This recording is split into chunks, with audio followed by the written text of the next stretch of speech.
Baiklah, Assalamualaikum warahmatullahi wabarakatuh. Izin Bu Delita Ega Andini selaku dosen pengampu mata kuliah dari reklamasi tambang dan pasca tambang. Izin Bu, perkenalkan nama saya Dwi Tio dari kelas A dengan NIM 103211006. Di sini saya akan mempresentasikan laporan rencana reklamasi tambang PT Anugerah Batu Bumi atau bisa disebut PT ABB, yang dimana tugas ini akan menggantikan ujian akhir semester dari mata kuliah tersebut. Baiklah Bu, saya akan memulai presentasinya.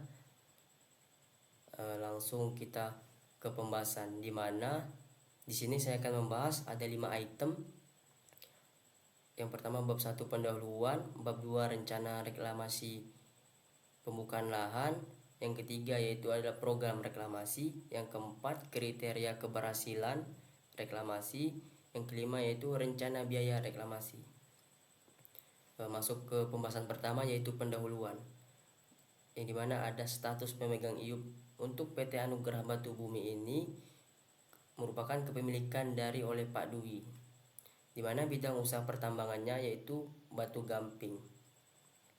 Untuk luas wilayah IUP-nya, luas wilayah yang dimiliki oleh PT Anugerah Batu Bumi saat ini berdasarkan wilayah izin usaha pertambangan atau WIUP seluas 36 hektar. Persetujuan dokumen lingkungan hidup. Untuk PT Anugerah Batu Bumi ini adalah salah satu perusahaan yang dalam negeri yang melakukan usaha di bidang pertambangan batu gamping sesuai dengan peraturan pemerintah Republik Indonesia nomor 27 tahun 2012, yaitu tentang izin lingkungan hidup. Untuk PT ABB ini sendiri sudah memiliki surat itu dapat dilihat untuk tanggal 16 April 2024 tentang permohonan izin lingkungan hidup. Laporan tentang kajian aspek lingkungan hidup secara lengkap bisa dilihat di AMDAL atau dokumen analisis mengenai dampak lingkungan. Yaitu selanjutnya ada lokasi dan kesampaian wilayah. PT Anugerah Batu Bumi ini berlokasi di Desa Grenden, Kecamatan Puger, Kabupaten Jember, Jawa Timur. Untuk PT Anugerah Batu Bumi ini secara geografis bisa dilihat serta memiliki luas set timur sebesar 9,9 hektar. Untuk gambar peta rancangan reklamasinya bisa dilihat. Pembahasan ketiga yaitu rencana pembukaan lahan, di mana area penambangan yang terletak di daerah IUP dengan total luasan izin usaha pertambangan kurang lebih 36 hektar. Pada umumnya cadangan batu gamping ditemukan dalam bentuk bukit, dan oleh sebab itu teknik penambangan yang dilakukan yaitu dengan cara tambang terbuka dalam bentuk quarry type.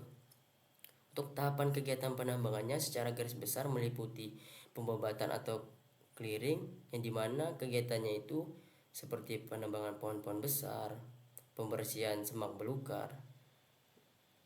Lanjut ke tahap kedua yaitu pengupasan tanah penutup, yang dimana kegiatan ini memisahkan lapisan tanah topsoil dari permukaan yang akan ditambang. Tahap ketiga yaitu penggalian bahan galian, di mana kegiatan ini dilakukan dengan bantuan peledakan dan kemudian pengambilan bahan galian menggunakan alat seperti dozer. Tahapan keempat yaitu pemuatan atau loading, di mana kegiatan ini merupakan kegiatan pemuatan bahan baku, biasanya menggunakan alat seperti dump truck. Tahap terakhir yaitu pengangkutan hauling. Pengangkutan merupakan proses kegiatan pengangkutan bahan baku dari area tambang menuju pabrik atau suatu tempat penyimpanan bahan baku. Timbunan. Timbunan ini dibagi menjadi dua, yaitu ada timbunan disposal dan stockpile. Untuk timbunan disposal ini direncanakan dengan luasan area kurang lebih 4,2 hektar. Timbunan dibuat dengan tinggi lereng 5 meter dan overall slope 25 derajat. Nah, untuk timbunan stokpelnya itu dibutuhkan lokasi untuk penimbunan komoditi tambang yang dalam hal ini merupakan batu gamping dengan luasan area kurang lebih 1,2 hektar. Jalan tambang. Nah, untuk jalan dibuat untuk menghubungkan antar sarana dan prasarana dan juga penting untuk menunjang kegiatan produksi. Jalan dibuat dengan kondisi kemiringan yang berbeda-beda sesuai dengan kondisi topografi yang dilewati. Luasan untuk total jalan tambang atau jalan angkut yang akan dibuka berkisar kurang lebih 2,8 hektar. Nah, untuk jalan tambang untuk mengangkut batu gamping didesain dengan lebar 20 meter dan rolling resistance 3%. Lanjut yaitu ada kolam sedimen. Kolam sedimen ini dibuat untuk manajemen air yang berasal dari dalam pit. Luasan area kolam sedimen yang akan dibuat adalah dengan bentuk persegi panjang dengan ukuran sekitar kurang lebih 0,3 hektar. Pembahasan 3 yaitu ada program reklamasi, di mana programnya yaitu salah satunya lahan yang direklamasi, lahan bekas kegiatan penambangan yang akan direklamasi seluas 0,66 hektar. Pada area lahan bekas tambang daratan akan dilakukan dengan kegiatan reklamasi berupa penataan lahan, penebaran tanah zona pengakaran, serta kegiatan revegetasi penambahan pelang, analisis kualitas tanah, pemupukan, pengadaan bibit, dan pemeliharaan tanaman. Program selanjutnya yaitu teknik dan peralatan yang akan digunakan dalam reklamasi, di mana beberapa peralatan yang digunakan pada kegiatan reklamasi ini seperti ekskavator dan bulldozer. Ekskavator dalam kegiatan reklamasi ini digunakan untuk mengambil material tanah penutup yang kemudian selanjutnya akan ditempatkan pada area reklamasi. Sedangkan untuk alat bulldozer digunakan untuk meratakan material yang ada pada lokasi untuk kegiatan reklamasi. Lanjut yang ketiga itu program revegetasi. Revegetasi ini yang paling diperhatikan. Revegetasi dapat dilakukan melalui berbagai tahapan kegiatan, yaitu penyusunan rancangan teknis tanaman, persiapan lapangan, pengadaan bibit atau persemaian, serta pemeliharaan tanaman. Luas area penanaman pada lokasi penambangan PT ABB ini yang siap direklamasi berkisar 0,66 hektar dengan tanaman lokal yang digunakan pada area reklamasi yaitu tanaman lamtoro. Bisa kita lihat pada gambar 2 yaitu tanaman lamtoro, yang dimana nantinya tanaman lamtoro ini yang dibutuhkan berkisar kurang lebih 413 tanaman dengan jarak tanam 4x4 meter. Tahap selanjutnya itu pemeliharaan, di mana pemeliharaan tanaman dilakukan untuk mendapatkan keberhasilan vegetas meliputi penyiraman, kegiatan pemupukan, penyulaman, dan pemberantasan hama. Penyiraman dilakukan 2 kali sehari. Penyiangan dilakukan untuk menghilangkan rumput pengganggu atau tumbuhan liar. Untuk pemupukan dimaksudkan supaya agar kadar unsur hara dalam tanah dipertinggi. Pemupukan bertujuan untuk meningkatkan produktivitas tanah agar tanaman bisa tumbuh dengan sehat. Keempat yaitu ada kriteria keberhasilan. Kriteria keberhasilan yang dicapai dapat dilihat pada tabel 1 yang ditinjau dari kegiatan reklamasi yang telah direncanakan. Dalam kegiatan reklamasi perlu dilakukan kegiatan pemantauan. Ini dimaksudkan agar reklamasi tersebut dapat berjalan dengan maksimal.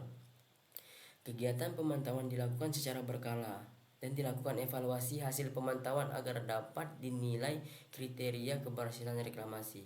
Untuk objek kegiatan yang berkaitan dengan kriteria keberhasilan reklamasi tahap produksi adalah penataan permukaan tanah dan lain-lain. Serta salah satu parameter yang dievaluasi adalah berupa luas area yang ditata, apakah sesuai dengan rencana.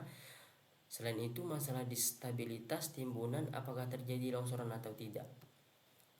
Nah, untuk tabel 1 yaitu tabel kriteria keberhasilan.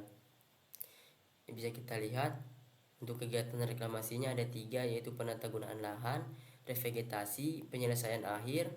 Nah, untuk objek kegiatannya itu penata gunaannya dibagi menjadi 2 yaitu penimbunan kembali lahan bekas tambang dan penebaran zona pengakaran. Untuk objek kegiatan revegetasi yaitu penanaman serta penyelesaian akhir objek kegiatannya yaitu pemeliharaan. Untuk rencana luasan bukaannya yaitu untuk penimbunan kembali lahan bekas tambang luasannya yaitu 5,2 hektar dan penebaran zona pengakaran 0,264 hektar. Nah, untuk hasil evaluasi untuk penata gunaan lahan ini 80% didapat. Untuk revegetasi penanaman ini luasan rencananya yaitu sebesar 0,66 hektar. Nah, untuk hasil evaluasinya itu 100%. Kegiatan reklamasi yang terakhir yaitu penyelesaian akhir, kegiatan objeknya yaitu pemeliharaan. Luasannya itu sama dengan penanaman tadi yaitu 0,66 hektar. Nah, untuk hasil evaluasinya itu 90%. Nah, langsung ke pembahasan terakhir yaitu biaya reklamasi. Yang pertama yaitu ada biaya langsung. Bisa kita lihat pada tabel 2 dan tabel 3. Untuk tabel 2 itu terdiri dari dua tabel yaitu ada deskripsi biaya dan biaya reklamasi. Untuk kolom pertama itu deskripsi biaya dan kolom kedua yaitu biaya reklamasi. Yaitu untuk deskripsi biaya ada penataan permukaan tanah, penebaran tanah zona pengakaran, dan sewa ekskavator PC 200. Untuk biaya reklamasi dari penataan permukaan tanah yaitu Rp2.250.000 dan untuk penebaran zona pengakaran yaitu Rp675.000. Untuk sewa ekskavatornya itu Rp250.000. Untuk total pada tabel 2 ini yaitu Rp3.175.000. Untuk tabel ketiga bisa kita lihat kegiatannya cukup banyak, yaitu ada kegiatan pemupukan, kegiatan pengadaan bibit, penanaman, pemeliharaan tanaman. Untuk pemupukan itu sendiri terdiri dari beberapa pupuk seperti pupuk urea, TSP, NPK, di mana pemupukan ini berfungsi untuk meningkatkan produktivitas tanah agar nanti tanaman memiliki tanah dengan unsur yang tercukupi, di mana biaya yang diperlukan yaitu Rp640.000. Untuk pengadaan bibit sendiri yaitu di sini saya menggunakan tanaman lamtoro dengan kurang lebih yang dibutuhkan 413 batang dengan harga satuan per batang 30.000, serta pembuatan lubang untuk tiap lubang yaitu Rp500, di mana untuk total pengadaan bibit ini Rp12.596.500. Untuk penanaman yaitu diperlukan kapur penanaman dan tenaga kerja.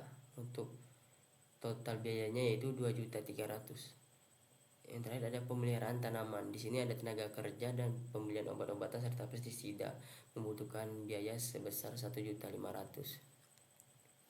Nah, yang kedua yaitu ada biaya tidak langsung. Bisa kita lihat pada tabel 4 biaya tidak langsung, terdiri dari deskripsi biaya dan biaya reklamasi. Untuk biaya mobilisasi dan demobilisasi alat kita ambil 2% dari biaya langsung, maka didapat Rp404.230. Untuk biaya perencanaan reklamasi kita ambil 4% dari biaya langsung yaitu Rp808.460. Untuk biaya administrasi dan keuntungan kontraktor kita ambil 6% dari biaya langsung, maka yang didapat Rp1.212.690. Nah, yang terakhir yaitu ada biaya supervisi, kita ambil 3% dari biaya langsung, maka didapat Rp606.345. Nah, total biaya berikut ini dapat kita hitung dengan perhitungan biaya total. Untuk biaya total dengan rumus biaya langsung ditambah biaya tidak langsung, di mana yang kita dapat untuk biaya langsungnya yaitu sebesar Rp20.211.500, dan untuk biaya tidak langsungnya itu Rp3.031.725. Maka didapat untuk biaya totalnya itu yang diperlukan untuk reklamasi sebesar Rp23.243.225. Nah, sekian presentasi dari saya, Bu. Mohon maaf jika ada kekurangan dan salah kata dalam penyampaiannya, dan kepada Allah saya mohon ampun. Sekian dan terima kasih.